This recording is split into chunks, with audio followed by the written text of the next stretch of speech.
J'appelle le premier secrétaire de la conférence du jeune barreau du Lille, Maître Romain Lehmann.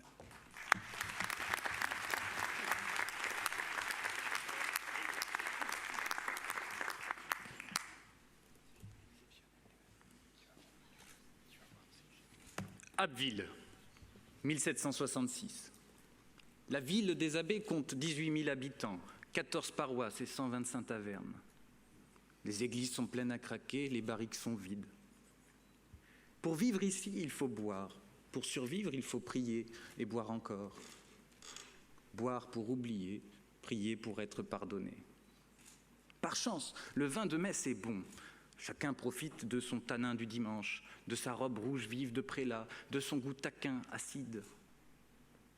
Les dents déchaussées, la bouche usée, les yeux hagards, les croyants boivent sans broncher et prient en dormant. Enivrez-vous. L'Église veille sur vous. Restez pauvres, mais consolés. Monsieur le bâtonnier, mes chers confrères, mesdames et messieurs, nous sommes le 1er juillet 1766. Au matin, Abbeville est comme à son habitude, encore ivre de la veille. Une certaine agitation se bruisse. Ce n'est pas le brouhaha quotidien et habituel des charrettes à bœufs venues des campagnes, ni la vente de bestiaux sur le marché, ni les crieurs publics ou les tambours de la garde, non. C'est l'excitation curieuse d'une foule qui s'impatiente. Un condamné va être mis au supplice et exécuté en place publique. Approchez, mesdames, messieurs. Venez assister à un spectacle sans entracte, garanti pour les amateurs de frissons. Pour les retardataires, strapontin au fond à gauche. Demandez le programme. À 10h arrivera le supplicié. À midi, tout sera terminé. Et pour le déjeuner, le vin aura un goût nouveau, un goût peu ordinaire, le goût du métal, le goût du sang. Sur la sentence du tribunal d'Abbeville, confirmée en appel par le Parlement de Paris, François-Jean Lefebvre de la Barre, noble chevalier de 19 ans, orphelin de père et de mère, neveu de Madame l'abbesse de Villancourt, cousin du parlementaire Louis-François d'Ormesson, malgré son rang et sa jeunesse, sera torturé puis mis à mort pour crime de sacrilège exécrable et impiété abominable. Le dernier procès pour blasphème de France s'achève avec cruauté. Transporté depuis sa prison au lieu de sa dernière heure, le chevalier se tient debout. Sans plainte, sans pleurs et sans colère, il fait face à la foule lubrique et poisseuse, sournoise et fiévreuse, qui attise les braises du bûcher à venir. Des hommes, forts du pouvoir qu'ils tiennent uniquement de la loi, les bourreaux, s'emparent de lui tassent les épaules, le forcent à s'asseoir, lui serrent les bras et l'attachent fermement. La question lui est imposée au corps, conformément aux traditions judiciaires du royaume de France. Parle, expie tes fautes, abjure tes péchés. Le chevalier ne dit mot, il crie de douleur, puis s'évanouit. La justice du roi ne peut pas reculer, ne peut plus être défaite. Le chevalier est ranimé, il est mis sur le billot, on s'empare d'un sabre, on lui tranche la tête. Sa dépouille est jetée au feu avec un livre jugé dangereux et séditieux, le dictionnaire philosophique de Voltaire. En cet instant, la religion et la monarchie ont souhaité faire un exemple et voir disparaître dans les flammes, dans cette autodafé, la jeunesse et les philosophes ensemble, tous coupables de subversion indépendante, de catimini intellectuelle, de volonté d'affranchissement. L'alliance de l'autel et du trône croit en cet instant être parvenue à ses fins. Pourtant, ce jour, le cri du sang innocent s'élève de France. Ce jour, le cœur s'arrête, c'est l'effroi de la mort. Ce jour, l'esprit se révolte, c'est l'horreur de l'injustice. Un homme, François-Marie d'Arouet, dit Voltaire, se lève et s'indigne. Brûler un livre, soit, ce n'est rien. Et puis les rôtisseries judiciaires brûlent sans répondre. Voltaire en a vu d'autres.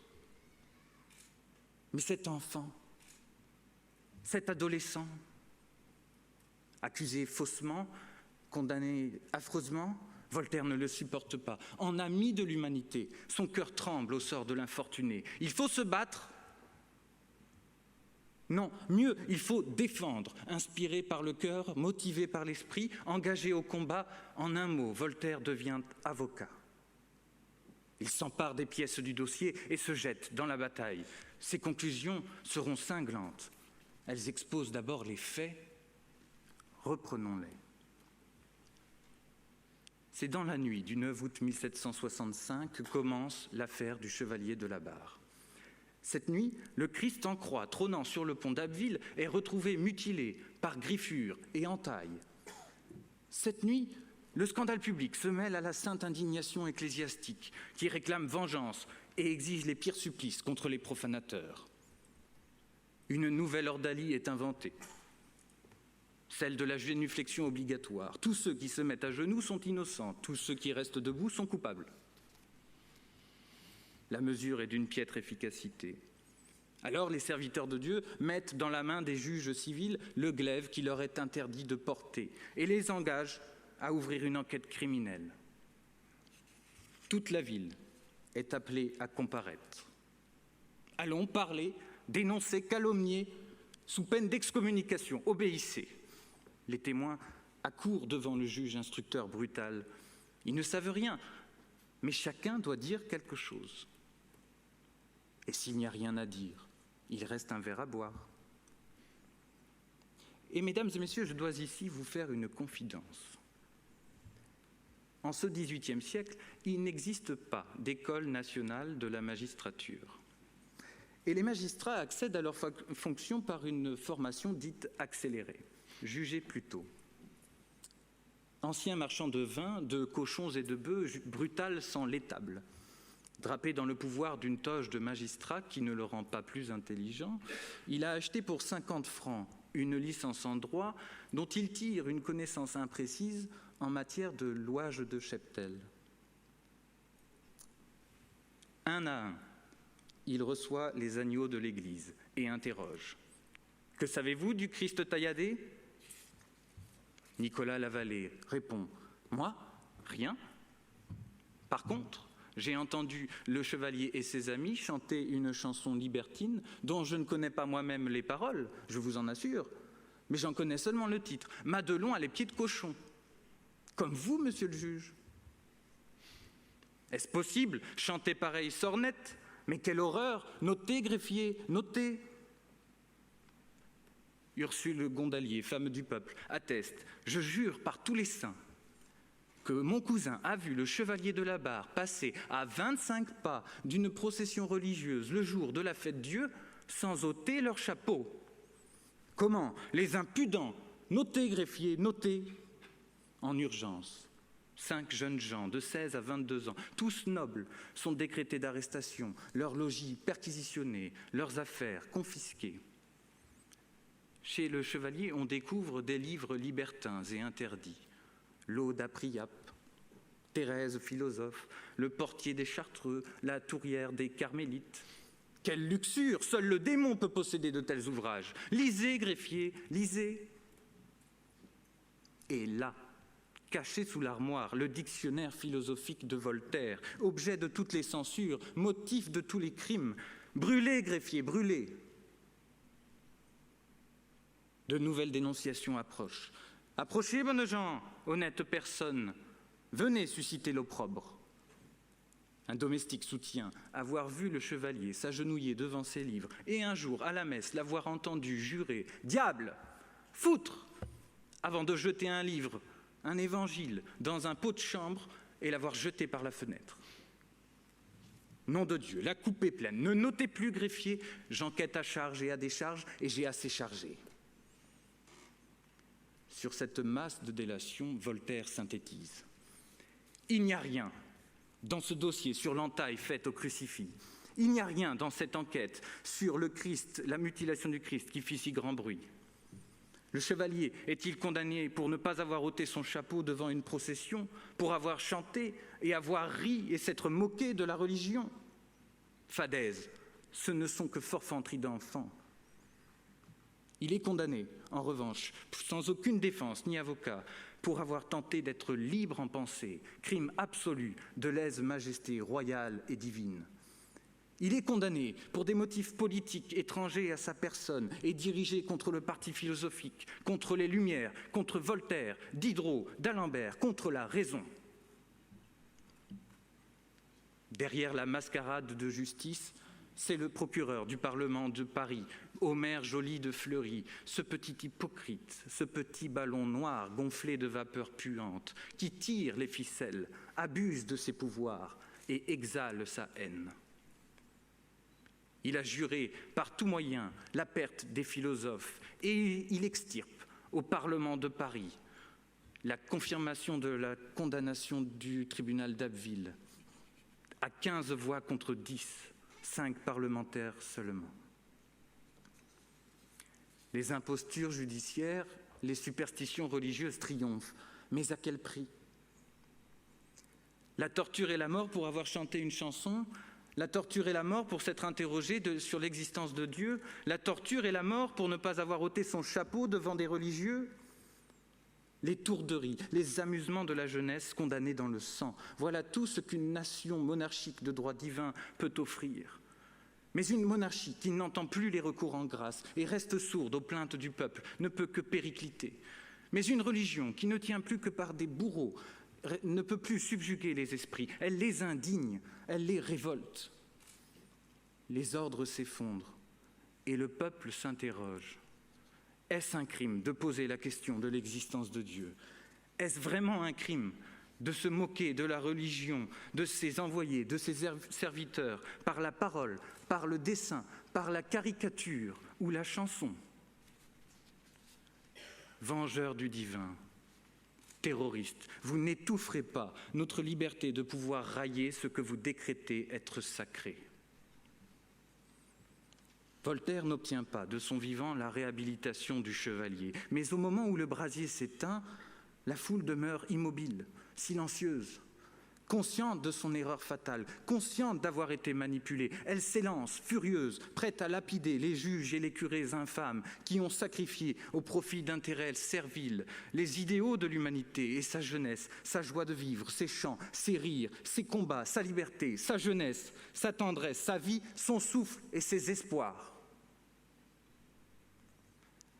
La réhabilitation du chevalier intervient le 15 novembre 1793, lorsque le délit de blasphème aura disparu de France, lorsque la liberté d'expression aura été proclamée, lorsque la présomption d'innocence, l'abolition de la torture et l'unanimité des jurys populaires d'assises auront été inscrits dans la loi en principe nouveau de la seule religion humaine, la justice.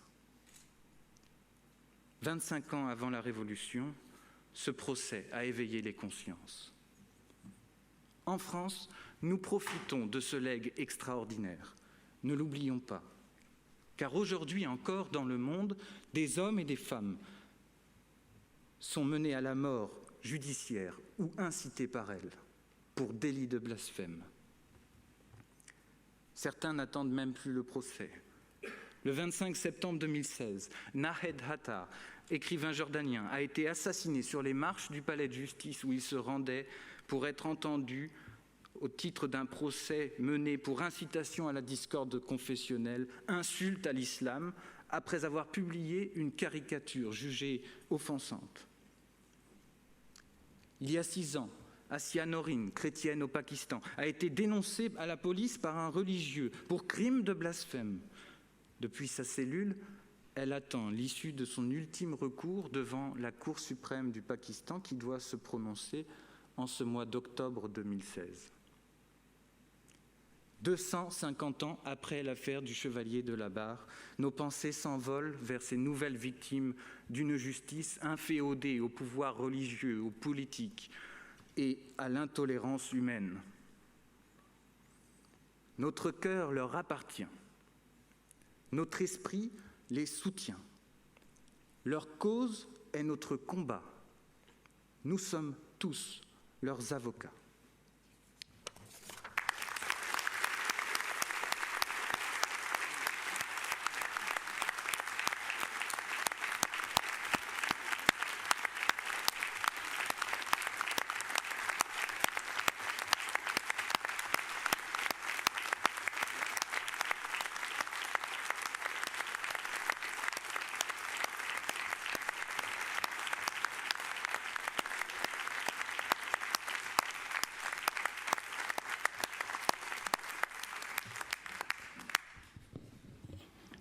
Merci beaucoup.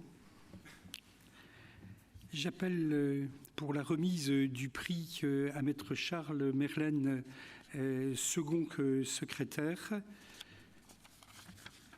Monsieur le conseiller principal du Bureau de la défense de la Cour pénale internationale, Maître Keïta.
Pour la remise du prix au premier secrétaire de la conférence du jeune barreau du barreau de Lille de 2016, Maître Romain Lehmann, j'appelle Monsieur le Président du tribunal de grande instance de Lille.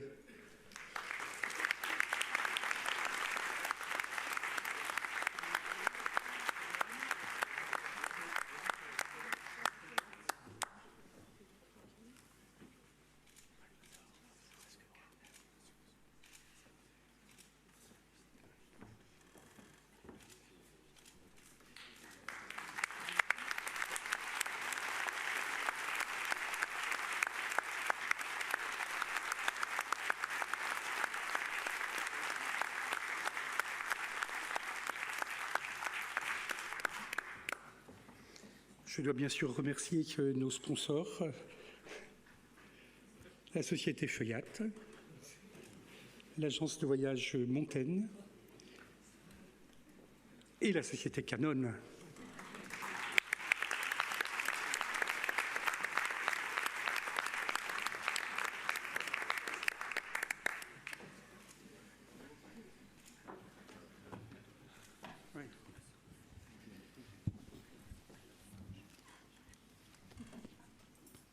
Eh bien, je déclare close la conférence solennelle et la rentrée solennelle du barreau de Lille 2016. Je vous invite à participer au cocktail qui nous attend en bas.